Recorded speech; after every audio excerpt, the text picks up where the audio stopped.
그 다음에 그 밑에 있는 것이 UK, 그 다음에 Japan, 그 다음에 그 밑에가 대한민국입니다.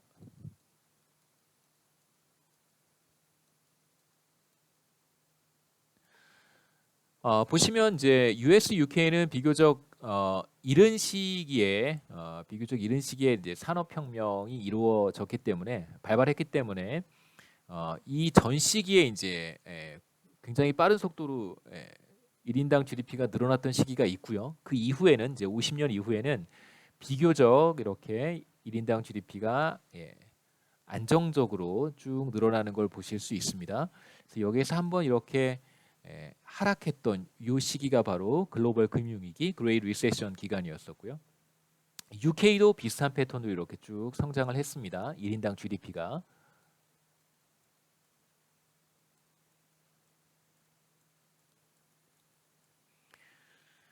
재팬 보시면 재팬은 어느 시기에 굉장히 빠른 속도로 1인당 GDP가 늘어났냐면 바로 요 기간이죠.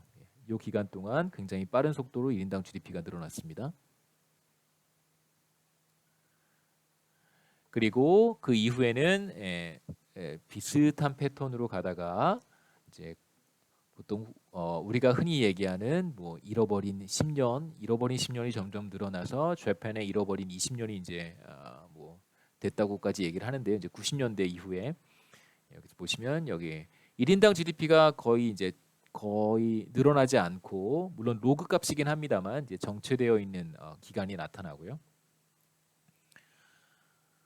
그 다음에 한국을 보시겠습니다. 1960년대 초까지는 이렇다 할 만한 1인당 GDP의 증가가 나타나지 않다가 이제 여기에서부터 60년 이후부터 부스트하기 시작하죠.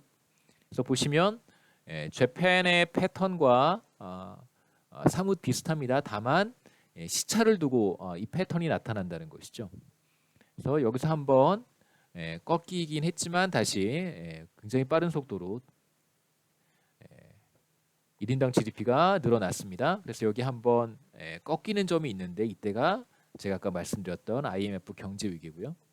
그래서 IMF 경제 위기 이후에 이 1인당 GDP가 늘어나는 어떤 추세가 조금 이제 꺾였다. 기울기가 조금 더 덜 가팔라졌다는 걸 이제 보실 수 있죠. 기울기가 더 완만해졌습니다.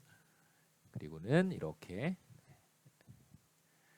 그래서 우리가 데이터를 1950년 전에 거는 뭐 데이터가 찾아볼 수가 없어서 준비는 못했습니다만 우리가 어떤 추측을 한번 해볼 수 있냐면 뭐 맞고 틀리고의 문제가 아니고 이런 추측을 한번 해볼 수 있습니다.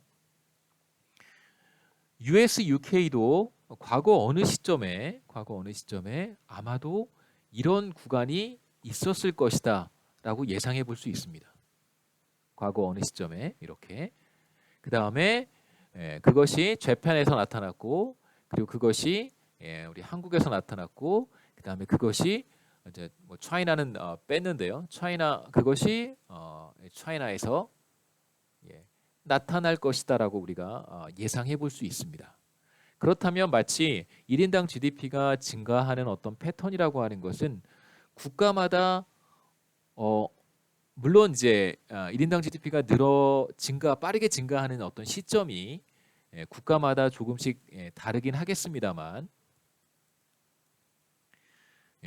굉장히 비슷한 일련의 패턴을 가질 수도 있겠다. 그럼 뭔가 유사점이 있을 수 있겠다. 이런 추론을 우리가 한번 해볼 수 있는 것이죠.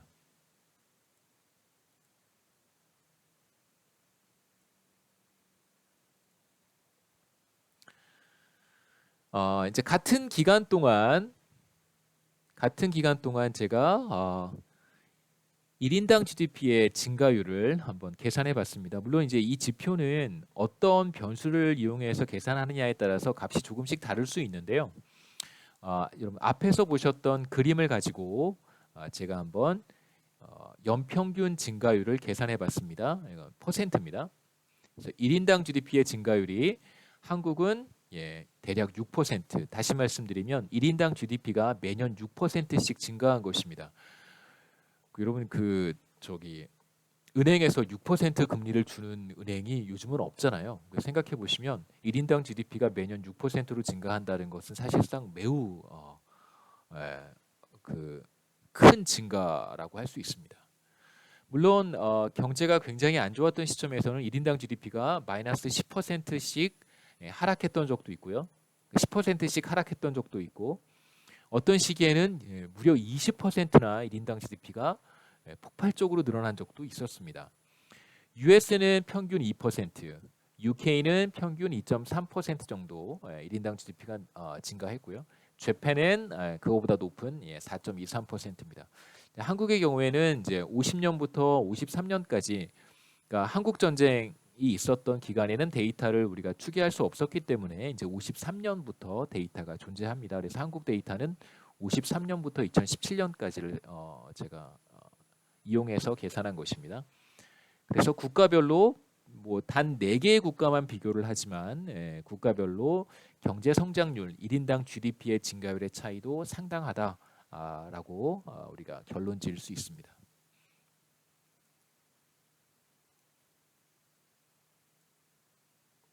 자, 이제 한국 데이터를 제가 아까 이제 로그를 취하는 거에 대한 이야기를 잠깐 말씀을 드렸는데 바로 이게 한국의 1인당 GDP입니다. GDP per capita고요. 그래서 2011년 US 달러로 표현한 것입니다. 그래서 아까 데이터 잠깐 보셨던 거 기억나실 텐데 대략 뭐 한 36,000달러 정도 2017년이 마지막 그 시점인데 2017년 데이터가 사용 가능한 가장 최근 데이터입니다. 자료의 소스는 펜 월드 테이블 9.1이고요. 이 데이터는 로그를 취하지 않았습니다. 로그를 취하지 않은 데이터고요. 그래서 보시면 60년대 초반까지는 GDP가 거의 일정하다가 이제 60년대 중반 이후부터 증가하기 시작합니다.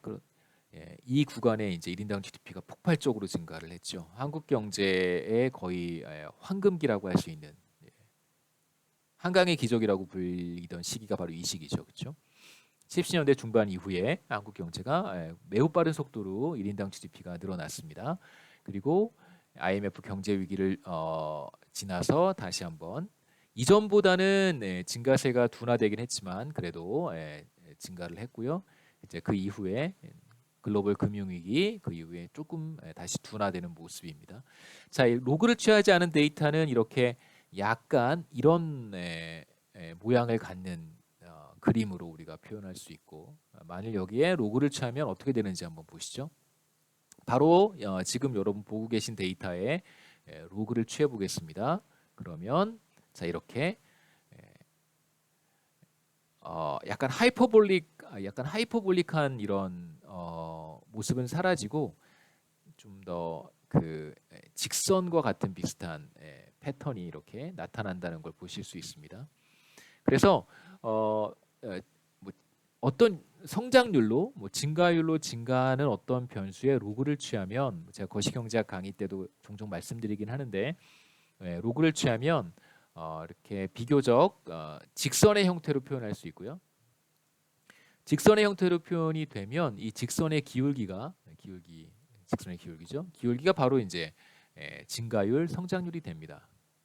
그래서 이 직선이 좀 더 가파르다면 1인당 GDP의 증가율이 높다 혹은 크다 이렇게 얘기할 수 있고 이런 직선이 완만해진다면 증가율이 하락했다, 성장률이 낮다 이렇게 얘기할 수 있겠죠. 그래서 대략 IMF 경제 위기를 거치면서 한국 경제 1인당 GDP의 증가율은 전과 다르게 많이 하락했습니다.